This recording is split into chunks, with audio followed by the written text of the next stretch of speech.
Hello বন্ধুরা, গৌড়বঙ্গ ইউনিভার্সিটির আন্ডারে 2023-2024 সেশনে ফার্স্ট সেমিস্টারের এক্সাম ফর্ম ফিল আপ শুরু হয়ে গেছে। কিভাবে করব এই নিয়ে আজকে ভিডিওটি, তাহলে চলো দেরি না করে শুরু করা যাক। প্রথমে আমরা গুগলে সার্চ করব ugvexam.net। এরপরে এখানে তিনটে অপশন দেখতে পাচ্ছি, আগে কিন্তু দুটো ছিল, এখন আর একটা বেড়ে গেছে। ফার্স্টের অপশন যেটা আছে ওটা বেড়ে গেছে। ফার্স্ট অপশনে দেখো লেখা আছে 4 year undergraduate program with effect from the academic year 2023-24। তোমাকে এখানে ক্লিক করতে হবে। ক্লিক করার পরে তুমি ফার্স্ট সেমিস্টার দেখতে পাচ্ছ, ওখানে ক্লিক করো। ক্লিক করার পরে সেকেন্ড অপশনে ক্যান্ডিডেটে ক্লিক করো এবং ফর্ম সাবমিশনে ক্লিক করো। তারপরে এরকম একটা ইন্টারফেস চলে আসবে যেখানে তোমার রেজিস্ট্রেশন নাম্বার দিতে হবে। তোমাদের সুবিধার্থে আমি এই পেজটার লিঙ্ক দিয়ে দিব, তুমি লিঙ্কে ক্লিক করলে সরাসরি এই পেজে তুমি চলে আসবে। প্রথমে তুমি রেজিস্ট্রেশন নাম্বার দাও এবং তোমার নামের প্রথম 3টা ক্যারেক্টার এন্টার করে কন্টিনিউ করো। কন্টিনিউ করার পরে তুমি তোমার নাম এবং সেমিস্টার দেখতে পাবে, তারপরে আবার কন্টিনিউ করতে হবে। কন্টিনিউ করলেই তুমি তোমার এখানে পুরো প্রোফাইলটা দেখতে পাবে। এখানে দেখো এবিসি আইডি দিতে বলা হচ্ছে। এখন প্রতিটা কাজের জন্যই এবিসি আইডি দিতে বলা হচ্ছে। তুমি যদি এখন এবিসি আইডি তৈরি না করে থাকো তাহলে অতি শীঘ্র এবিসি আইডি তৈরি করে নাও।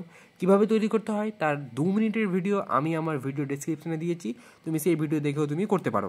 তুমি এখানে এবিসি আইডি দেওয়ার পরে বাকি কাজগুলো করবে। তারপরে নিচে দেখো, এখানে দেখো লেখা আছে সাবজেক্ট, ফার্স্ট সাবজেক্ট ইংলিশ। তার ইংলিশটা কি, তার সাবজেক্ট আছে মেজর সাবজেক্ট। মেজর সাবজেক্টটা ওখানে সিলেক্ট করলাম।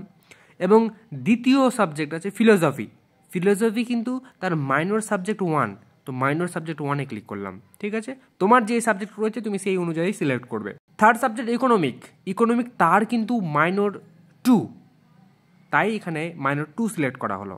তোমার মাইনর 2 যেই সাবজেক্টটা থাকবে তুমি সেই অনুযায়ী সিলেক্ট করবে। ঠিক আছে, এরপরে নিচে দেখো Bengali, Aisi subject automatic select থাকবে। তারপরে এমডিসি সাবজেক্ট তুমি তোমার ফার্স্ট ইয়ারে তোমার কোন সাবজেক্ট রয়েছে, তুমি কোন সাবজেক্ট সিলেক্ট করেছো সেই অনুযায়ী তুমি এখানে সিলেক্ট করবে। তো আমি যার করছি তার ডিজিটাল ফ্লুয়েন্সি রয়েছে, আমি এখানে ডিজিটাল ফ্লুয়েন্সি সিলেক্ট করলাম। তারপরে ভিএসসি সাবজেক্ট এনভায়রনমেন্টাল স্টাডিজ, এটা অটোমেটিক সিলেক্ট থাকবে। সব কিছু ঠিকঠাক হওয়ার পরে তুমি সাবমিট করবে। সাবমিট করার পর ওকে পপ আপ আসবে, ওকে করে তুমি এখানে দেখতে পাবে এনরোলমেন্ট সাকসেসফুল হয়ে গেলে তুমি এটাকে ক্লোজ করে দাও। এবং নিচে দেখো যেখানে সাবমিটের অপশান ছিল ওখানে প্রিন্টের অপশান আছে, তুমি ওখানে প্রিন্টে ক্লিক করো। যেমনই তুমি প্রিন্টে ক্লিক করবে তেমনই তোমার পিডিএফটা জেনারেট হয়ে ডাউনলোড হয়ে যাবে। এই হচ্ছে তার পিডিএফ। ঠিক আছে, কত টাকা পেমেন্ট করতে হবে তুমি নিচে দেখতে পাচ্ছ।